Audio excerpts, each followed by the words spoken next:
What's up, VSG family? It's K-Star, and it is time to do my week 16 post-VSG update video. You guys are going to have to forgive my appearance and my grogginess today. I woke up with the worst migraine I've had in a while. It's actually my first migraine since surgery, and my face and everything is just like really swollen, and I just feel really gross and groggy. I don't know if I'm trying to get sick or if it's just allergies or what's going on, but I don't feel very good today, so it's probably going to be a pretty short update. But yeah, that's what's going on for today. I missed yoga this morning and I feel really bad about it, but there was no way I was going to get up and move around and drive myself places this morning, so I will just have to work extra hard this week so that I can go back next week to my class and not be too far behind. So kind of unfortunate, but do what you gotta do, right?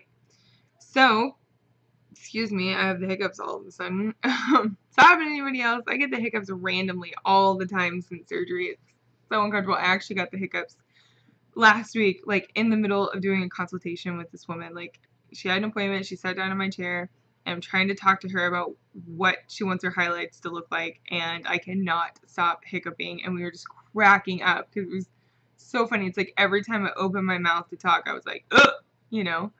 So it was super embarrassing, but quite comical as well.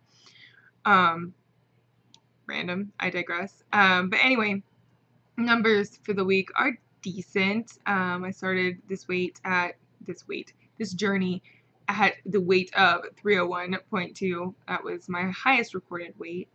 And surgery weight was 291. And last week I weighed 228.4, and then this week I weighed 226.4. So that is exactly 2 pounds less.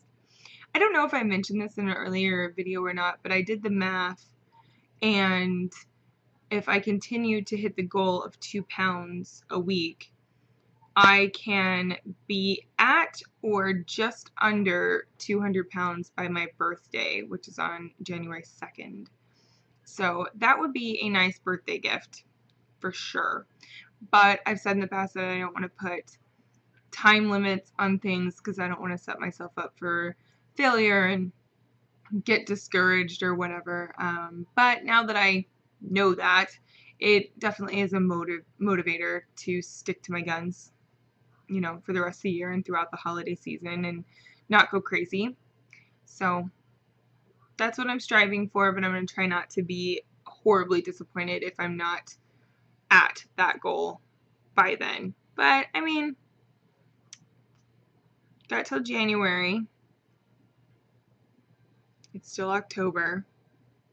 I need to lose about 26 pounds to get there, 27 pounds to get there. I don't think it's impossible. I think I could do it as long as I work for it. So, we'll see. It's been kind of a weird week body-wise. I've had a ton of restriction again. A lot of restriction. Like, I can eat 2 or 3 bites of food and then I am full, and I take pretty small bites because I don't like the feeling of trying to swallow too much food. It's actually still a little bit painful for me if I take too big of a bite or I don't chew something enough. It's really uncomfortable, so I try to be conscious of that, but I think I am getting back into the habit of eating too quickly. So maybe that's causing it. I don't know. Maybe I have been eating a ton of really spicy stuff lately. So I don't know if that's kind of inflamed my stomach. I don't know what's going on. My acid reflux is still present. It's not any better. It's not any worse. You know, it's just there all the time. I am trying a new medication for it, so maybe that could be causing some of my stomach issues. I don't know. I'm still trying to find something that actually manages it for me because I'm starting to get worried about the effect that it's having on my esophagus, because like every single day I can feel it up in my throat, and I'm like, this cannot be good. Cannot be good. I really don't want to have other issues pertaining to that just because I couldn't get it under control fast enough. So I don't know, trying a new medication. We'll see if it helps. Right now it's worse than my last one, so I don't know. I don't know about a lot of stuff this week. So I've been doing a lot of protein shakes. I actually did that last night instead of eating something because I did feel like my stomach was empty, and I knew that I hadn't eaten for like 4 or 5 hours. So I knew I needed to eat something, but I just didn't want to deal with making something and then not hardly being able to eat it because my stomach's all weird right now. So I just did a protein shake and called it a night. Worked perfectly fine for me. When I feel like this, when I can eat like maybe 2 bites of food and then I feel full or it's not sitting well or whatever, I just kind of get fed up and I don't really care to even try to eat. I will go too long without eating, or I will just do protein shakes because it's frustrating to cook food for yourself or, you know, prepare something for you to eat and then not be able to eat it, end up puking it back up or feeling horrible after you eat it. It's not worth it anymore. It's not worth the work. Um, and it's not worth the waste, you know, the wasting of the food because you can't eat it or whatever, or because you get sick on it. So I was just like, screw it. I'm just doing protein shakes. We'll have a few liquid days and see if my stomach doesn't calm down or whatever. I've gotten sick a couple times, but nothing too bad. Again, maybe I'm just eating too fast. I don't know. So taking a step back, getting back to the basics, reevaluating what's going on with all that. It never lasts, so I'm not too worried about it. It's going to do what it wants to do, and that's fine. So a couple of NSVs this week, though. One of them, Chad and I went out for our 3-year anniversary last night, even though technically it's not until the 17th, but we had the evening off yesterday together and we have today off together, so we decided to go out last night and we went and saw a show on the Strip. We went and saw Zoomanity, which was really awesome. I am super obsessed with Cirque du Soleil, so any of their shows I'm a huge fan of, but this one was particularly entertaining. And I wore a dress that I have been waiting to fit into since I bought it. I ordered it online. I found it. It was on sale. It was gorgeous. It's black lace. I love lace. So I bought it. It's a size 16. A lot of my size 16 stuff has fit me for a while and is actually starting to get too big.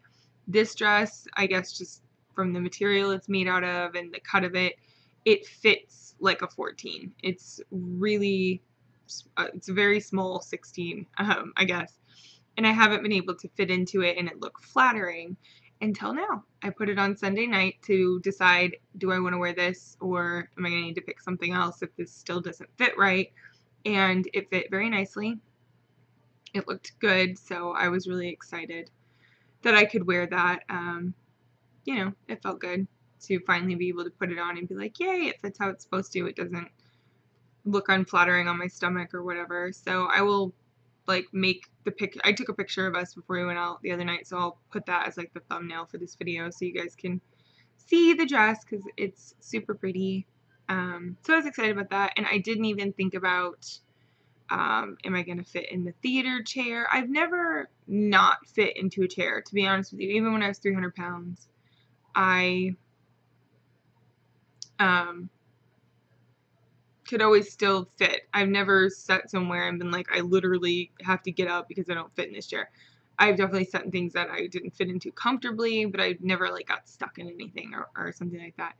But I didn't even think about it at all. I just went to my chair and sat down, and it wasn't until the people who were sitting in front of us came and sat down, because the woman sitting directly in front of me was a very large woman.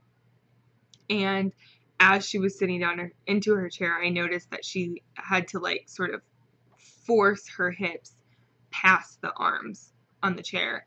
And I just remember thinking, been there, you know? I kind of felt like I was identifying with her. I was like, oh shit, like I know that feeling for sure. And that's when I realized that I wasn't even touching the sides of my chair. I totally fit in between the arms comfortably. So that was sort of just interesting to me that I didn't even notice it until I watched somebody else struggling with something I know I've struggled with in the past. So that was kind of nice. And I had another one earlier in the week, but I forgot to write it down, and now I don't really remember.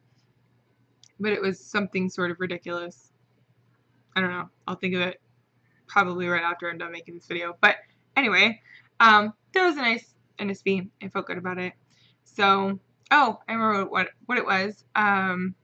Still waiting on the moment where I look at myself and think, oh, I actually look thin.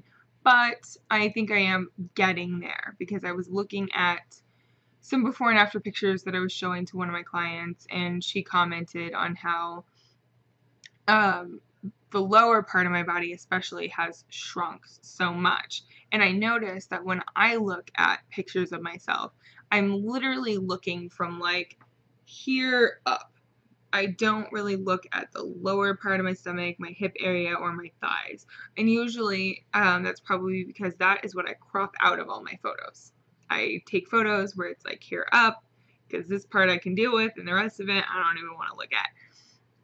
But of course, when you're doing before and after pictures, you want to try to get as much of your body in there as possible. And when she made that comment, you know, it forced me to kind of look and focus on just that part of the picture. And I noticed that she was right. That part of my body definitely fills up less of the frame than it used to. So I was like, okay, maybe I'm starting to do some of the mental work to notice the changes that are actually happening. So I don't know. I'll get there someday, I'm sure. But other than that, it's been a pretty normal week. It's starting to get really busy at work. So the holidays are rapidly approaching, and it's just going to be utter chaos around there. And maybe it'll help me take my mind off of some of the stuff, because I have been accused lately of just being a little too obsessed with my weight loss. And apparently that's all I ever talk about, and it's getting pretty boring to a lot of people to only ever hear me talk about food and weight loss and yoga, and I relate anything and everything to it, and I never shut up about it, apparently. And I guess I'm the only one that still cares, because I think everybody else in my daily life is getting a little sick of it, which is disheartening a little bit, but I guess I understand it's not really happening to them, so why would they want to talk about it nonstop for 4 months straight like I have? But it's still important to me, and I am still obsessed with it, and I am still in the honeymoon phase with it, so I'm gonna ride that gravy train all the way into the station. And I don't know, I don't want to not be so involved, because I'm afraid that I'll get sort of lackluster about it and I won't try as hard. So I don't know, somebody tell me it's okay to be obsessed. But I am going to try to focus on other things in my life a little bit more and not be so self-centered about this journey, I guess. Maybe it isn't healthy, but anyway, that's what's going on this week, and I hope you guys have a good week too, and I will see you all on Thursday.